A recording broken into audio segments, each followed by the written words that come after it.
கர்த்தர் அப்படியே உங்களை ஆசீர்வதித்து உங்கள் குறைகள் எல்லாவற்றையும் நிறைவாக்கி உங்கள் தேவைகள் எல்லாம் கர்த்தர் சந்தித்து உங்களையும் அப்படி ஆசீர்வதிப்பார்கள். உங்கள் தொழிலில் நான் ஆசீர்வாதத்தை பேசுகிறேன். ஆமேன், ஆமேன், ஆமேன். உங்கள் பிஸ்னஸில், உங்கள் கணவனாருடைய பிஸ்னஸில், தொழிலில் ஆமேன், நான் ஆசீர்வாதத்தை பேசுகிறேன். ஆமேன், ஆமேன், ஆமேன். அது அப்படியே பெருகட்டும் இயேசுவின் நாமத்தினாலே. ஆமேன், ஆமேன். அது அப்படியே பெருகட்டும். ஆமேன். உங்களுடைய பொருளாதாரம் உயரட்டும். ஆமேன். ஹல்லேலூயா. இயேசு கிறிஸ்து வல்லமையுள்ள நாமத்தினாலே வாடகை வீட்டில் இருந்துட்டு வாடகை கொடுக்க முடியாத நிலைமை இன்றைய மாறட்டும் இயேசுவின் நாமத்தினால். சொந்த வீடுகளை வாங்க தேவன் கிருபை செய்வாராக. ஆமேன், ஆமேன், ஆமேன். சகல வஸ்துக்களோடு கூடிய வீட்டை கர்த்தர் உங்களுக்கு தருவாராக. ஆமேன். ஹல்லேலூயா. நான் அப்படியே ஆசீர்வதிக்கிறேன். Thank you daddy. Amen, amen, amen, amen. பிள்ளைகளுக்கு நல்ல படிப்பை கத்த தருவாராக. பிள்ளைகளுக்கு நல்ல வேலைவாய்ப்பை கத்த தருவாராக. உங்கள் குடும்பத்தில் பொருளாதாரம் பெருகட்டும். ஆமேன். வருமானம் பெருகட்டும். ஏனென்றால் தேவனுடைய ராஜ்யத்துக்கும் ஏழைகளுக்கும் கொடுக்கிற உங்களை தேவன் ஆசீர்வதிப்பார். எத்தனை பேர் விசுவாசிக்கிறீங்க? ஆமேன். ஆண்டவருக்கு உண்மையாக இருப்போம். நமக்கு தெரியும் எவ்வளோ உண்மையாக இருக்கிறோம் அப்படின்ட்டு. உண்மையாக இருப்போம். அது ரொம்ப நல்லது. சரிங்களா? கொஞ்சத்தில் உண்மை உள்ளவனே அநேகத்தில் அதிகாரியாக வைப்பாராம். புரியுதுங்களா? ஆமேன். பிசாசு நம்மளை கொஞ்சத்திலேயே அதிகாரியாக வாழ வைக்கணும் அப்படின்னே கங்கணம் கட்டிகிட்டு இருப்பான் பாருங்கள். ஆனால் கர்த்தர், மக்களே, நீ தேவனுடைய ராஜ்யத்தை தேடு. உண்மையாக தேவனுடைய ராஜ்யத்துக்கு உண்மையாக இரு. எனக்கு உண்மையாக இரு. உன்னை அநேகத்தின் மேலே அதிகாரியாக வைப்பேன்றார். எத்தனை புரியுது? ஆமேன். கர்த்தர் நல்லவர். ஆமேன், ஆமேன். தேவனுடைய ராஜ்யத்துக்கு கொடுக்குற பழக்கம் இல்லைன்னா, காணிக்கெல்லாம் கொடுத்து பழக்கம் இல்லைன்னா தொடங்குங்க, ஸ்டார்ட் பண்ணுங்கள். சின்னதுலேருந்து தொடங்குங்க. உங்கள் சம்பளம் 10,000 இருந்ததுன்னா 1000லேருந்து தொடங்க. ஆண்டவரே, ஆமாம், எனக்கு நீங்கள் தந்த கர்த்தரால் தான் அது வருது. ஒவ்வொரு மாதமும் வருமானம் கர்த்தருடைய கிருபையினால தான் நமக்கு வருது. அதை மறந்துடக்கூடாது. ஏன்னா பாருங்கள், எனக்கு கண் சரியாக இல்லைன்னா என்னால் ஊழியமே செய்ய முடியாது. புரியுதுங்களா? இவ்வளோ 4 வருஷமாக கர்த்தர் என்னை தடையில்லாமல் ஊழியத்தை செய்ய வச்சுருக்கிறாருன்னா அப்போ ஏன் சுயபலமே கிடையாது, தேவ கிருபை. ஆமேன். எத்தனை புரியுது? தேவன் எனக்கு சுகத்தை தரலன்னா, பலத்தை தரலன்னா, எனக்கு ஆரோக்கியத்தை தரலன்னா என் கையில் ஐஸ்வர்யம் வந்திருக்காது. நான் இந்தளவுக்கு வாழ்ந்துட்டு இருக்க முடியாது. அதை நான் நல்லா தெரிஞ்சுக்கிட்டேன். அதனால தான் சொல்கிறேன், உங்களுக்கு சம்பாத்தியம் வருதா, வருமானம் வருதா, அது தேவனுடைய கிருபையால் வருது. அதை தேவனுக்கென்று தேவனிடத்திலேருந்து பெற்றுக்கொண்டிருக்கிறோம். அதை தேவனுக்கென்று கொடுத்து பழகணும். மறுபடியும் சொல்கிறேன், எல்லாருக்குள்ளேயும் இந்த எண்ணம் இருக்கும். நீங்கள் சொல்லுங்கள், உங்கள் பிள்ளைக்கு நீங்கள் ஒரு பிஸ்கட் பாக்கெட் வாங்கி கொடுக்குறீங்க. சில நேரங்களில் பிஸ்கட் சாப்பிடணும் போல் ஆசை இருக்கும், தெரியுமா? பெரியவங்களுக்கு கூட இருக்கும். சில நேரங்களில் நமக்கு இருக்கவே இருக்காது, ஆசையே இருக்காது. அப்போ தான் சாப்பிட்ருப்பீங்க, வயிறு ஃபுல்லாக இருக்கும். ஆனாலும் உங்கள் பிள்ளைக்கு பிஸ்கட் கொடுத்த உடனே உங்கள் பிள்ளை 2 பிஸ்கட்டை சாப்பிட்டுட்டு ஒன்று உங்களுக்கு கொண்டு வந்து தருது. இந்தாங்கம்மா சாப்பிடுங்க, அப்பா சாப்பிடுங்கன்னு தரும்போது அது எவ்வளோ சந்தோஷமாக இருக்கும். ஏன் பிஸ்கட்டுக்கு அலைந்து போயிருக்கீங்களா? 10,000 ரூபா, 20,000 ரூபா, 30,000 ரூபா, 50,000 ரூபா, 75,000 ரூபா சம்பளம் வாங்குகிற ஆள் நீங்கள் ஒரு பிஸ்கட் பாக்கெட் வாங்க மாட்டிங்களா? வாங்க முடியாதா? அப்போது பிஸ்கட் பாக்கெட் வாங்கி சாப்பிட முடியும். அதில் எல்லாவற்றிலும் இருக்கிற சந்தோஷம். நீங்கள் சொல்லுங்கள், மனசாட்சியத்தோடு சொல்லுங்கள், ஒரு பிஸ்கட் பாக்கெட் வாங்கி நீங்கள் ஒத்தையில் தின்றுங்க பார்ப்போம். நீங்கள் தாய் தகப்பன்மார் இருக்கிறீங்களா? தாய் தகப்பன்மாருக்கு இது புரியும். நீங்கள் சகோதர சகோதரிகளுக்கும் புரியும். இந்த பூமியில் நீங்கள் யாரையாவது ஒருத்தர் உண்மையிலே நேசிப்பீங்கன்னா, கணவன் மனைவி கூட இது பொருந்தும்.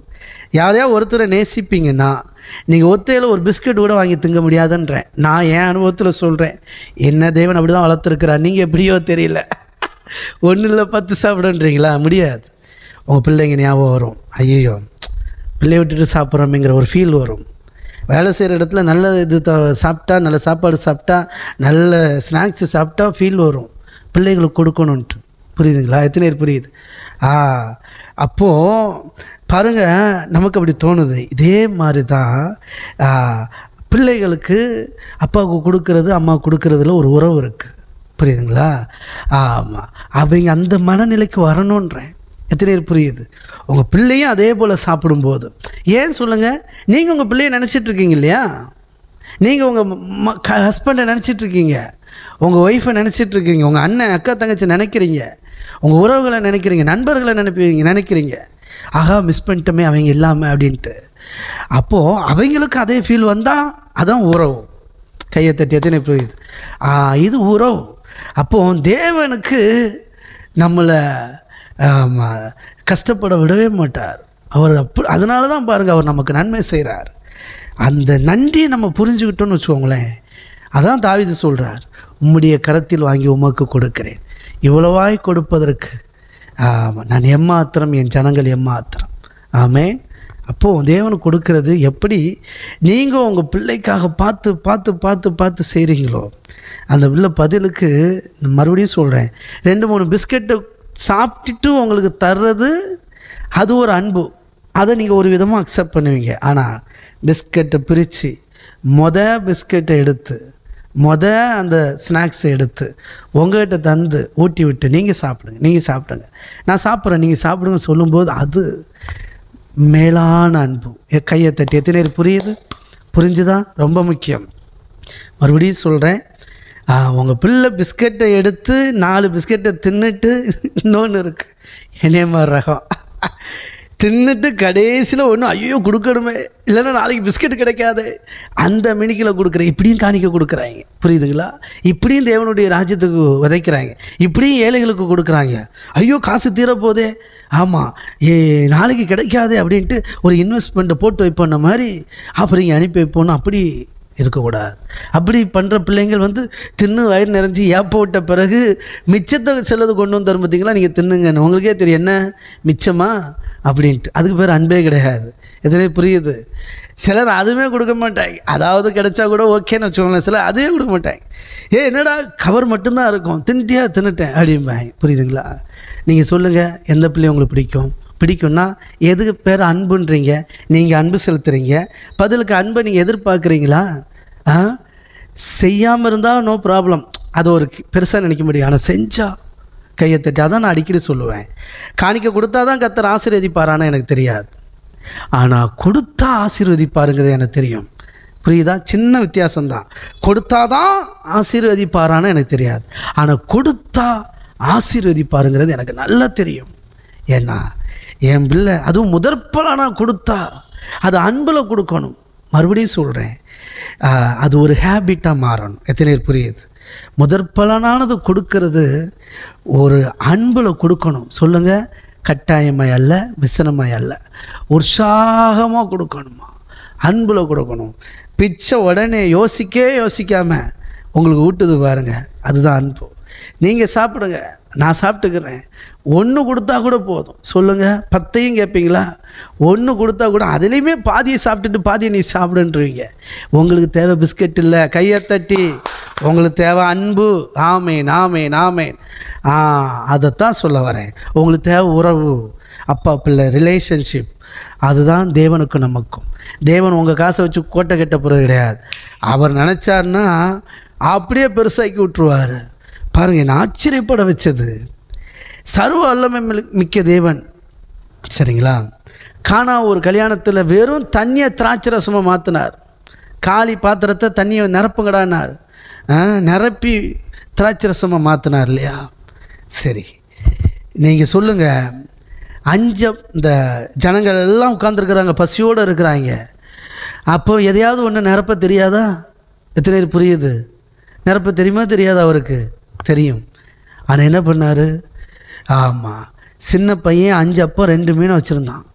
அவன்கிட்டருந்து வாங்கி 5000 பேருக்கு போஷித்து திருப்தி அடைய வச்சு மீதம் எடுக்க வச்சு மிகப்பெரிய அற்புதத்தை செஞ்சார். எத்தனை புரியுது?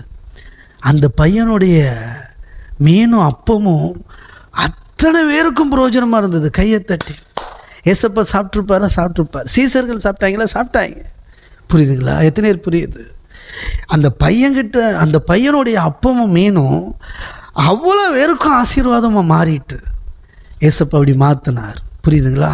அது என் கண்ணை திறந்துச்சு. அதனால தான் சொல்கிறேன், நீங்கள் தேவனுடைய ராஜ்யத்துக்கு கொடுக்கறது உங்களுக்கு அந்த பையனும் சாப்பிட்டான், அவனோடு கூட அநேகர் ஆசீர்வதிக்கப்பட்டார்கள். அதனால தான் இன்றைக்கும் அந்த பையனை பற்றி பேசுகிறோம். கையை தட்டி எத்தனை புரியுது? அதனால தான் இன்றைக்கும் பையனை பற்றி பேசுகிறோம். இது தொடங்கும் போது கர்த்தர் சொன்னார், கொஞ்சத்தில் உண்மை உள்ளவனை நான் அநேகத்தில் அதிகாரி வைப்பேன்னார். எடுத்துக்காட்டு ஆபேல் அப்படின்னார்.